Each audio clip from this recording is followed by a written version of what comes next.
السلام علیکم ورحمۃ اللہ وبرکاتہ۔ الحمدللہ کفا وسلام علی عبادہ الذین اصطفیٰ، اما بعد۔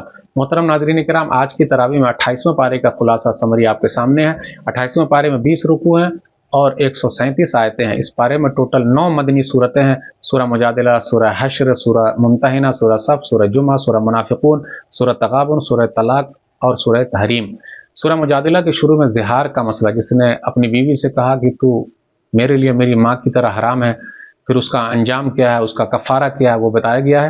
پھر اسی طرح اللہ اس کے رسول صلی اللہ علیہ وسلم کی مخالفت کرنے والوں کا انجام برا ہوگا، مجلس کے آداب بیان کیے گئے ہیں، اور جو علم والے ہیں، ایمان والے ہیں، اس کا درجہ بہت بڑا ہے۔ یرفع اللہ الذین آمنوا منکم والذین اوتوا العلم درجات۔ کل قیامت کے دن مال اور اولاد کام نہیں آئیں گے، اللہ کی جماعت ہی کامیاب جماعت ہے، شیطان کی جماعت ناکام ہے۔ اس کا سورہ حشر کے شروع میں بنو نذیر کا ذکر ہے، ان کی جلاوطنی کا ذکر ہے، مہاجرون انصار کے ایثار و قربانی کا ذکر ہے، کل کی تیاری کریں۔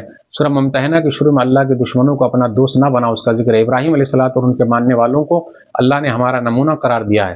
سورہ صف کے شروع میں ہے کہ کہی ہوئی بات کو نہ کرنا رب کو ناپسند ہے، لما تقولون ما لا تفعلون۔ ایسی تجارت کا ذکر ہے جو دردناک عذاب سے بچانے والی ہے۔ سورہ جمعہ کے شروع میں اللہ کی پاکی محمد صلی اللہ علیہ وسلم کی بعثت کا ذکر ہے۔ کتاب پر عمل نہ کرنے والوں کی مثال ان کی طرح جو کتابوں کو لادے ہوئے ہیں۔ جمعہ کے آداب اور اس کی فضیلت کا ذکر ہے۔ سورہ منافقین کے شروع میں منافقوں کی گواہی اور ان کی ذلت و رسوائی کا ذکر ہے۔ مال و اولاد کا ذکر ہے، کچھ بیوی بچے دشمن ہیں، مال و اولاد فتنہ ہے، اس کا ذکر ہے۔ سورہ طلاق میں طلاق دینے کا طریقہ بیان کیا۔ پورے قرآن مجید میں سورہ نکاح نہیں ہے، لیکن سورہ طلاق ہے، سورہ نمبر 65۔ سورہ تحریم کے شروع میں حلال و حرام کا اختیار نبی صلی اللہ علیہ وسلم کو بھی نہیں ہے۔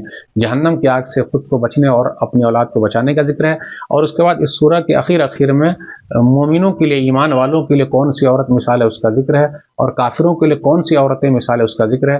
لوط علیہ الصلوۃ والسلام، نوح علیہ الصلوۃ والسلام کی بیوی نے جو خیانت کی، تو یہاں جسمانی خیانت ہے بلکہ ایمانی خیانت ہے، اس کا ذکر ہے۔ تو ناظرین کرام، 28ویں پارے میں بس اتنا ہی۔ اللہ سے دعا ہے اللہ تعالیٰ ہم لوگ قرآن کریم کو پڑھنے، پڑھانے، سمجھنے، سمجھانے، لوگوں تک پہنچانے کی توفیق دے، آمین۔ والسلام علیکم ورحمۃ اللہ وبرکاتہ۔